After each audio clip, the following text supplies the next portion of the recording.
people like me. You need people like me so you can point your f***ing fingers and say, that's the bad guy. That's the bad guy. That's the bad guy. That's the bad guy. That's the bad guy.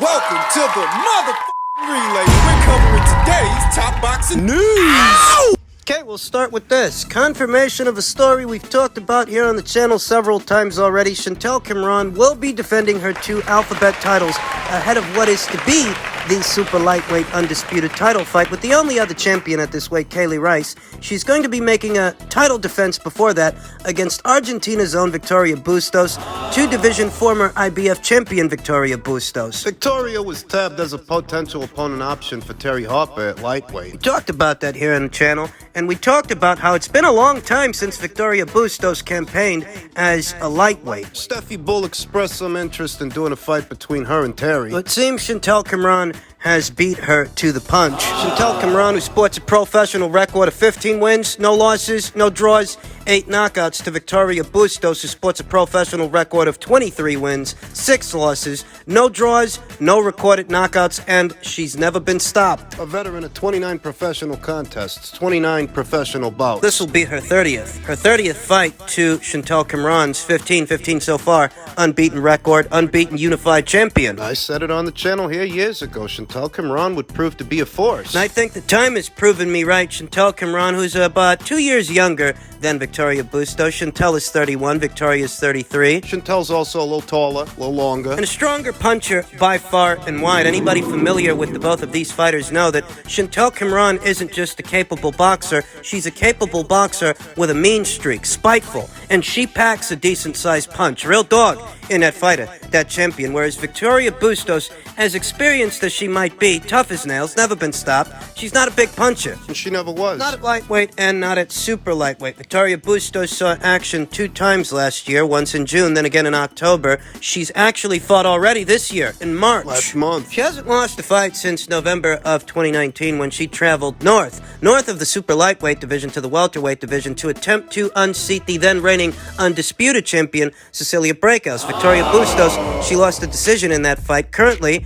she's on a 4-fight winning streak. She has rebounded, and she will be taking on Chantel Cameron in May. On the undercard of Joshua Buatsi versus Craig Richards. The O2 Arena in Greenwich, London, United Kingdom. Chantel Cameron's neck of the woods. What do you think about this fight? I think it's a solid keep busy fight. A solid in-between fight for Chantel Cameron while she waits for Kaylee Rice to sort her medical issues out. Undisclosed. We don't know exactly what the situation is, but that's the story. We wish Kaylee Rice a speedy recovery. As far as this fight between Chantel Cameron and Victoria Bustos, well, there are worse fighters to keep busy with than Victoria Bustos, who, as I stated earlier, is on a 4-fight winning streak. She is a 2-division former IBF champion. She's never been stopped. This is an opportunity for Chantel Cameron. This is a chance for her to make a statement. As if she didn't make one already with former IBF champion Mary McGee. That's right. The fight between them, their unification match, was some hell of a fight, some hell of a barn burner. That performance in and of itself was a statement. But here with Victoria Bustos, Chantel Cameron has a unique opportunity. Another opportunity to make a statement by being the first to stop Victoria Bustos. Chantel Cameron is sharp, and she saw action 2 times last year. In May against Melissa Hernandez, then again in October against Mary McGee in what was a unification match. This will be her first fight in the year of 2022, her first fight of this year.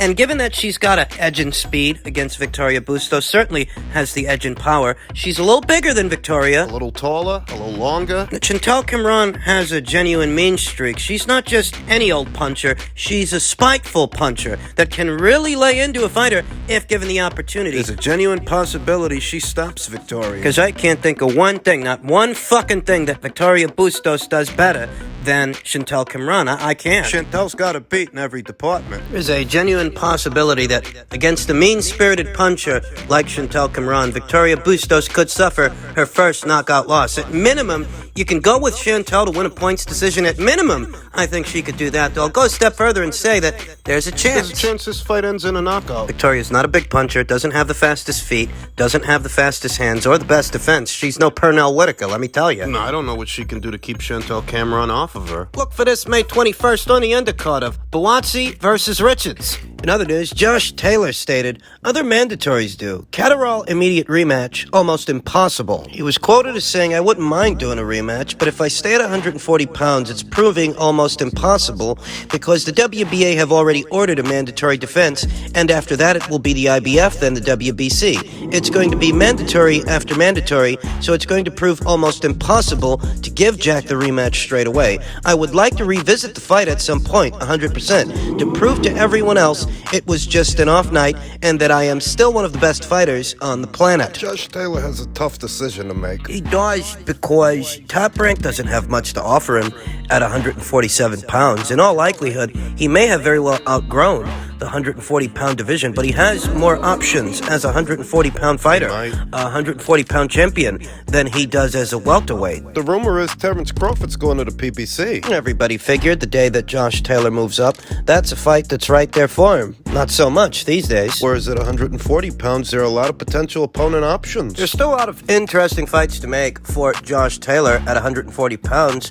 provided he could still make the weight safely. That's the problem. Can he? It's a legitimate question. Taylor already explained that he reviewed the bout with Jack Catterall several times and believes it was a very close contest that could have gone either way. It was a close fight, and when I watched it back, I scored it to myself 113-112, but I could see how it could have been a draw or 1 or 2 rounds to Jack, Taylor added. It was one of those fights where a few swing rounds that could have gone either way. It was basically who you preferred. Obviously, the judges went in my favor, but that's nothing to do with me. I'm very fortunate to keep the belts, and I'm moving forward. Fortunate is one way to put it. Fortunate is right. I had Jack Catterall win the fight by a point. Josh Taylor faces a very unique problem. He does. Problem? He may have very well outgrown the 140-pound division, where he still reigns as that division's undisputed champion. He may have outgrown that division, but there are actually better fights for him there, right now, than what awaits him at 147 pounds. He better hire a nutritionist. Hire too if he hasn't already. The WBO have made Josh Taylor a WBO super champion at super lightweight, as he is undisputed and also holds the WBA, WBC, and IBF titles. This means he can now become Terrence Crawford's next WBO mandatory challenger as soon as he decides to move up to welterweight. But should he? Per a tweet from Paco Veracel, WBO president himself, Terrence Crawford's last mandatory was against Sean Porter in November. Crawford has up to 18 months since Porter to face the next mandatory challenger. What's that, May of 2023? That approximation seems to indicate that if Josh Taylor were to move up now, he cannot force the fight with Terrence Crawford at this time, not until some point next year. Oh, he can't force the fight straight away. So what's he gonna do? Sit out till May of next year, waiting to challenge Terrence Crawford? Does he keep busy at 140 pounds or keep busy at 147? That's the question. I'll tell you now. There are a lot of interesting fucking fights for Josh Taylor at 140. And because he's this division's undisputed champion, he can bottleneck all the action, all of those contenders, all of those fights. He can funnel all of them to him. He has no shortage of options as the 140-pound division's undisputed champion. But as a welterweight, he'd be up Schitt's Creek without a paddle. Immediately after the Kell Brock versus Amir Khan fight, I thought to myself that perhaps Kell Brock could be a potential opponent option for Josh Taylor upon his ascent to the welterweight division. It would take some doing because I don't think Kell Brock would come all the way down to 147. Perhaps he could fight Josh at, say, 149 pounds. But it seems that that's not an option anymore. The rumor mill is spinning, and what it's spinning is that Kell Brock and Chris Eubank Jr. may end up fighting next. And that effectively takes him off the table for Josh. What's he gonna do? Move up to 147, fight Florian Marco? You have a scarcity of options as a welterweight, that much is clear. He knows that. And it's for this reason he's actually contemplating staying at 140 pounds. The question is, can he safely? Well, his body let him. Speaking to The National, he said, I want to fight Jack again to shut everyone else up. I want to put it right, put it to bed, and make sure I'm still the best in the division and the best in the world. I'd like to give Jack a rematch to really fill him in and perform at my best. If I stay at 140 pounds, the WBA have already called in a mandatory, so that has to happen next. Otherwise, I get stripped of a title. And if I stay at 140, there's no way I'm giving up any of the belts. Taylor said that any decision about remaining at 10 stone would have to be discussed with his team following his poor performance against Catterall. I'll need to have a good chat with my nutritionist and my team to see if we can do it safely or approach things differently if I stay at 140 pounds. I'm 31, and I've been making the same weight since I was 21. It's getting harder between fights, and that last one proved really hard. You saw the state. The outcry on social media afterwards turned nasty in some quarters with personal attacks and even death threats coming the way of Taylor and his family. The fallout has been crazy. I've never seen anything like it. The abuse Danielle, Taylor's fiancée, and my wee sister have had, it's crazy. It doesn't bother me getting it, but when you see it affecting your family, it's tough. When you see them getting personal attacks about their appearance and threats of violence, it's really hard to take. I think if Josh Taylor had it his way, he'd have an immediate rematch with Jack Catterall. If he had it his way, he would, but he doesn't. He's already under orders by way of the WBA to satisfy his mandatory challenger, Alberto Puello. If he stays at 140 pounds and doesn't comply, the belt is forfeit. And he won't be that division's undisputed champion anymore. I think if Josh had it his way, he'd go straight into a rematch with Jack, but he may not have that option. Not without suffering the consequences. That in unison with the inconvenient truth. He may have very well outgrown the 140-pound division. Making that weight moving forward may not be safe for Josh anymore. I'm genuinely... His options are abysmal at 147. But he may not be able to make 140 safely anymore. I don't know what Josh Taylor's next move is going to be. What I do know is he has more options as an undisputed champion than he would as an undisputed champion moving up. That much I do know, and that might be enough inclination for Josh to give it another go.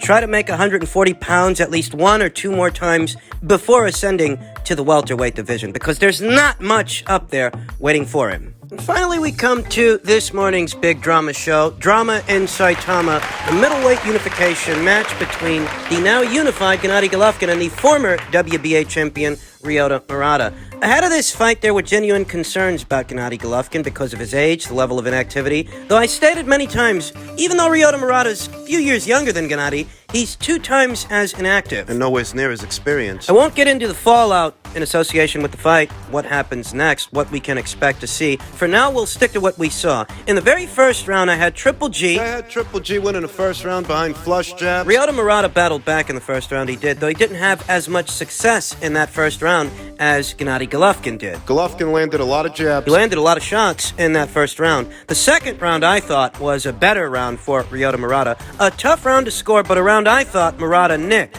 The body shots backed Triple G off in that round. A strong round for Ryota Murata. I thought the same in the third round. It was because of the body work. I had Ryota Murata up by a point after 3, with Gennady Golovkin tying it after 4. Tie score. In the fourth round, Gennady Golovkin was busier, throwing more combinations, though still looking his age and with body shots still appearing to have an effect on him, still bothering him. Tie score after 4. With Gennady Golovkin up after 5, effectively breaking the tie. Busier throughout. You can see that Murata had punch. Enough to hurt Gennady. But this was when the tide started turning in Gennady Golovkin's favor for me. 3 rounds to 2 after 5, 4 rounds to 2 after 6. Gennady Golovkin took the 6th on my card. Busier, and Murata wasn't used to the pace at which they were fighting. He's normally a 1-2 puncher. He may have blown his load stepping out of character, attempting to apply pressure early. That goes back to what I told you ahead of the fight. Ryota Murata, characteristically, he's not a prolific puncher. He's not a busy puncher. He really only throws 1 or 2 shots at a time. It appeared he wanted to apply pressure on the old guy early to make him feel his age, and he did that, but in doing so, he blew his load. blew his wad. Everything costs. If you're going to up the tempo, up the work rate, it will come at the expenditure of your energy reserves. I had Gennady Golovkin taking the 6th and the 7th. He outworked Murata in the 7th, and Murata was noticeably slowing down. Slowing down every round. I had Gennady winning owning the 7th and 8th rounds, Murata's fate seemed all but sealed. By the 8th, it did. The left hooks around the guard consistently found a home. The short jab from Triple G was also catching Murata between the shots and disrupted his momentum. Whenever he tried to get something going. I'll tell you what I think. Ryota Murata's people, Ryota Murata himself, he had the right idea, the right plan of action, applying pressure on the old guy to make him feel like an old guy. The problem was, he didn't have the fitness himself to stick with that plan. If you're gonna up the tempo, if you're gonna punch a lot more than you usually punch, it's gonna be that much more taxing on your own energy reserves. And Ryota Murata, having not fought in a little over 2 years... He didn't have the fitness for it. If you're going to apply more pressure, you're putting yourself in a position to where you might take more punishment than you might take if you weren't standing in front of the guy trying to pressure him. There's that to consider, but there's also the effect it has on your energy reserve. No such thing as a free lunch. Everything costs. Applying pressure on Gennady Golovkin early to make him feel his age, having not fought in 12 months, going to the body, several hooks to the body. They were actually having an effect on Gennady Golovkin early. Those hooks to the body from Ryota Murata, and had Ryota Murata physically been able to stick to that plan of action, stick to that game plan, if he weren't falling apart at the seams, if he would have actually had the fitness to keep up this pace, who knows what would have happened. Ryota Murata was a more inactive fighter than Gennady Golovkin. So of course he lacked the fitness to maintain that plan of action, to keep this up. Round by round, as the damage started to set in. And as Gennady got into more of a groove and found his rhythm, started figuring out